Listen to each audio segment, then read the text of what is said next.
Hello and welcome to round 2 of the Skip Barber series in iRacing, coming to you today from Sonoma Raceway. Now this is a brand new track for me and I've not had as much time as I'd like to practice on it, but we've managed to get qualifying done and put it 6th on the grid with a time of 1:27.1. However, I am struggling with the grip around here, or the lack of it to be more precise. It seems to be a track where you've got to slide the car to get the very best lap times, and at the moment, with my ability and my experience in the Skip Barber, I really don't feel comfortable sliding it around these corners.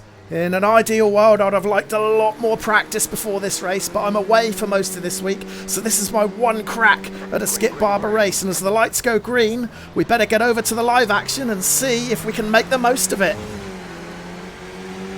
Well, we actually got away really sharply there, and the driver to the right of me in 5th, Esposito, was far more sluggish, so we gained one position straight away. But look in the rearview mirror, there's absolute mayhem behind. The chasing pack approached that uphill right-hander 3 wide, and it was always going to end in tears. There just wasn't the room for all 3 cars to get around safely. And actually, we got really lucky because we were only inches away from getting collected up in that, so we got lucky there. And it actually worked to our advantage as well because it spread the pack out a little bit. There's now a gap of almost a second back to Nick Warnes behind me, and I'm sitting quite comfortably in 5th position at this point, so I'm really happy with that start. As we see Dean Canto in the bright green car get all out of shape. My big worry about this car on the opening couple of laps was the cold tyres. There's a lack of grip, particularly when you're bombing through this S's section, so I'm being really cautious, and it almost caught Canto out in front of me. Now, this upcoming right-hander is the one that's really been worrying me. I span out here several times in practice with a lack of grip, and I decided to take it easy, and I'm glad I did. Look at David Wilson lose control completely, and we've got another car from further ahead who's also lost it. That's Darrell Lyons. We've lost 2 of the front 4, both getting caught out by the cold tyres, and we're going to cross the line to finish lap 1 in 3rd place.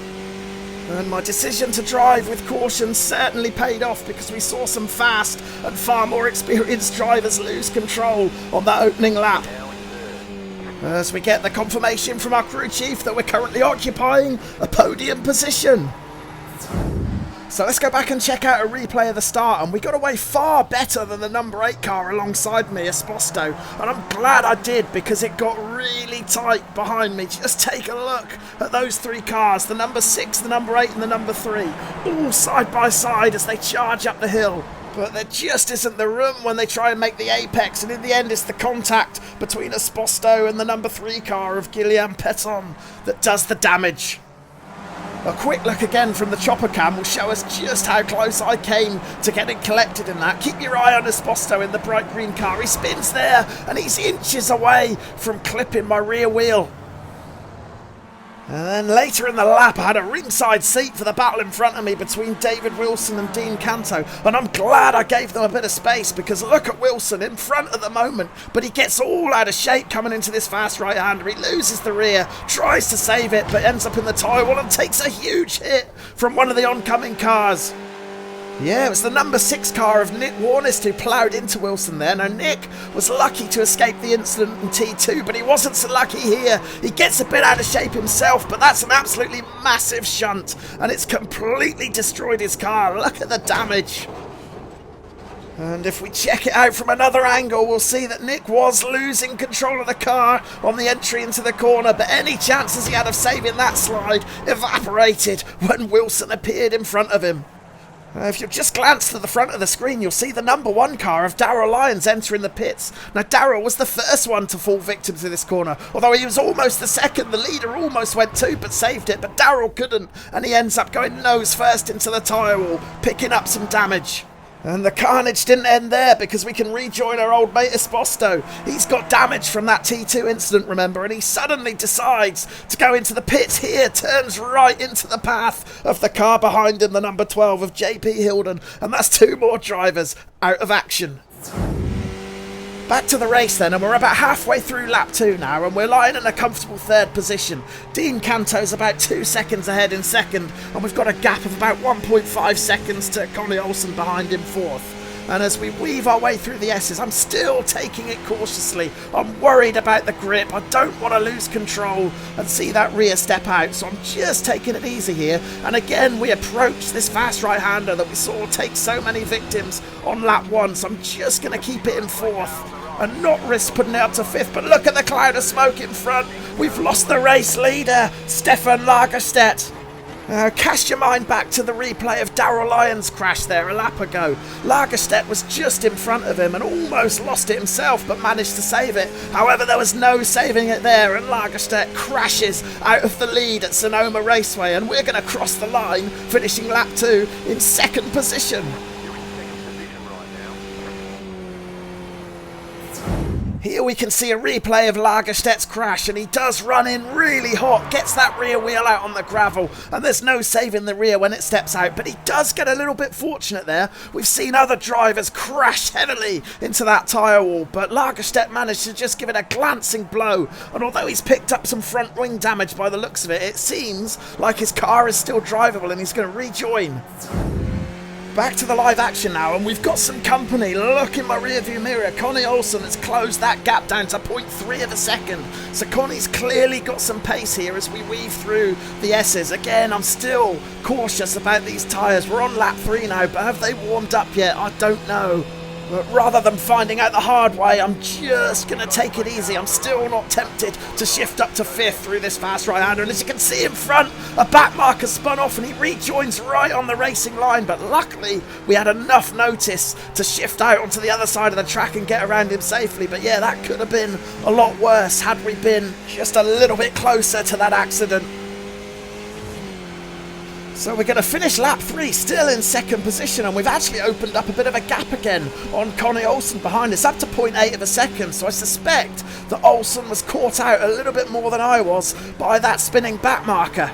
However, this uphill right-hander is one of the corners I really need to work on. I struggle badly through there and I lose a lot of speed. And as you can see, that 0.8 gap has been wiped out. Olsen's right back on the tail again.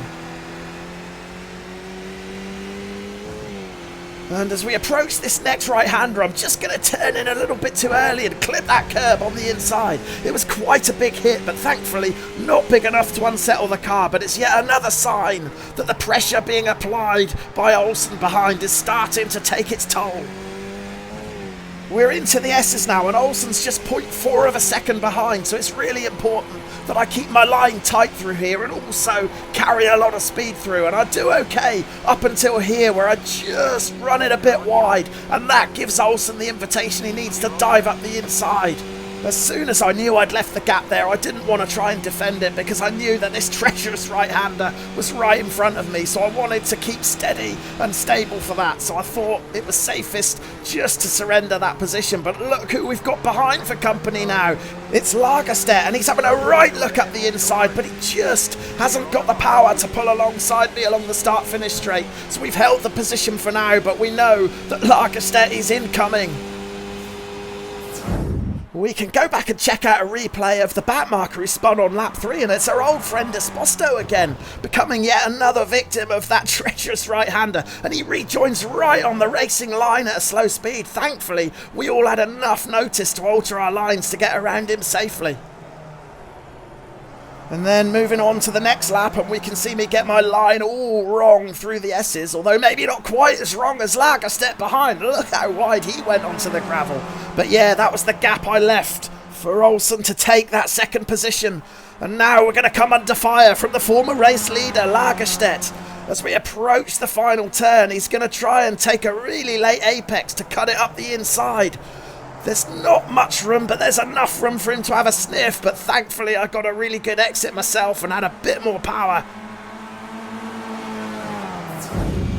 I managed to keep Lagerstedt at bay for the next couple of laps, but then at the start of lap 7, I just got a bit offline coming uphill to this right-hander. To be honest, I got this corner wrong most laps, but this was a particularly poor attempt. I was really slow, and look in my rearview mirror, it's invited Lagerstedt to come right behind me now, and he's going to be eager to find a way through because he's clearly got more pace than me, even with that damaged front wing that he picked up earlier. And as we approach this right-hander, he's going to get even closer. In fact, he's going to get too close, and he's going to give me a right nudge from behind. And that's the first 4 incident points of the race for me, but thankfully, I managed to keep the car in a straight line.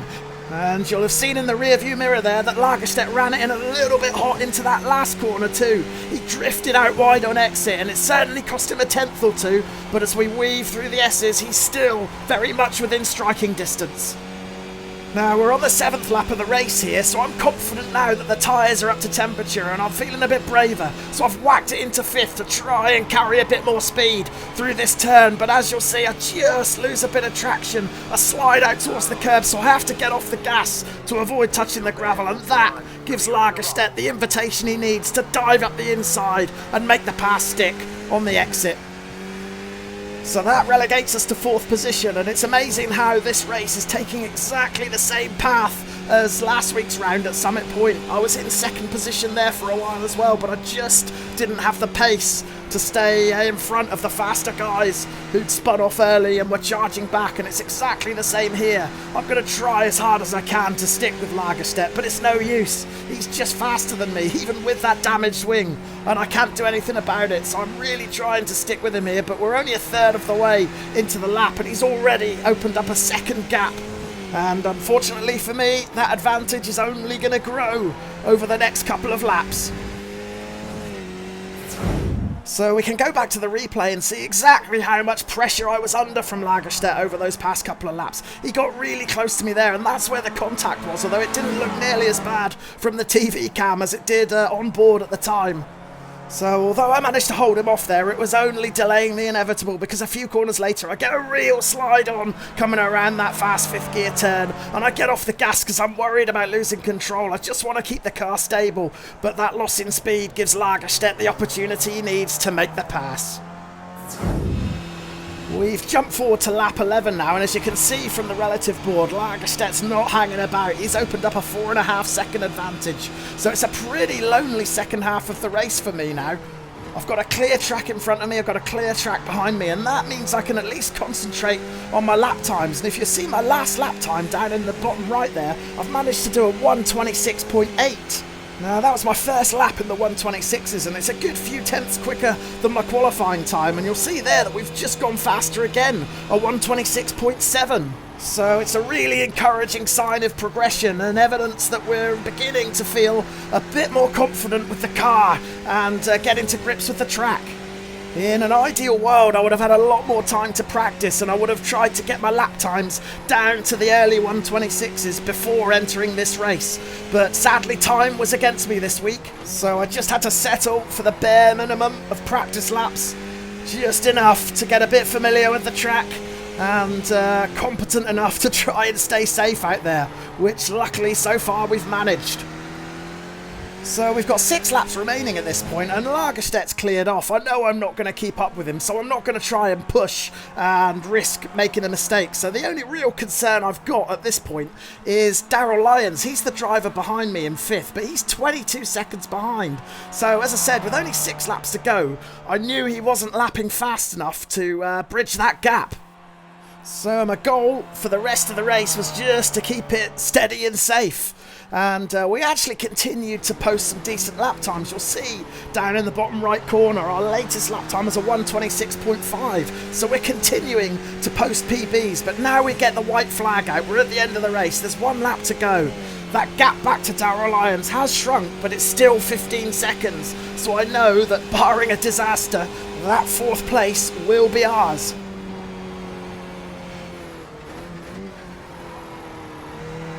And again, you'll see me taking it very cautiously through there. I'm at the point in the race where I really don't want to make any mistakes. There's absolutely no benefit to pushing at this stage. So we're just going to take it very steady. The 3 drivers in front of me, they've not put a foot wrong over these past few laps. The leader, Dean Canto, is well clear. He's got a 12-second advantage over Connie Olsen in 2nd. And then we've got Stefan Lagerstedt in 3rd, but he's 10 seconds ahead of me now. So yeah, he's really pushed on. I had no chance of sticking with him. So the only thing to worry about is that gap behind to Lyons. But yeah, it's still 14.8 seconds. So we're looking good. we can have a fairly stress-free last half a lap as we come through these S's. I'm certainly not going to try any fast fifth gear entries at the moment. We're going to keep it in fourth, coast around, and bring it home safely. So yeah, really good result again with such little practice. I didn't come into this race with too many high hopes, but we've managed to repeat last week's result of fourth, which is really encouraging. 2 fourths to start the new season in the Skip Barber. And it gives us a welcome iRating boost as well, plus 44. So that does take us a little bit closer to 1200. It would be nice to get back above that 1200 mark. And yeah, we could have had an incident-free race as well, were it not for that little tap I suffered from Lagerstedt, but we still had a positive safety rating boost as well. So yeah, all in all, a really encouraging race as we check out the classified results. And straight away, I'm looking at the best lap times, and yeah, look at the top 3. All of them lapping more than 1 second faster than what I was doing, so no complaints at all about not being able to stick with them. And yeah, actually look at Darrell Lyons behind as well. He actually posted the fastest lap of the race, a 1:24.9. So he clearly had the pace to win this race, but yeah, unfortunately he was one of the victims of that fast right-hander on the opening lap and had to make a pit stop for repairs. So yeah, that cost him the chance of a podium. And that brings week 2 of the Skip Barber series to a close. So thanks again for watching. If you enjoyed the video, please do leave a like, and feel free to leave a comment too. I always enjoy hearing from you guys, and you can also check out some of my other videos, either round 1 from Summit Point last week or some of my race room videos. Thanks again, guys, and enjoy your week of racing, everybody. Cheers.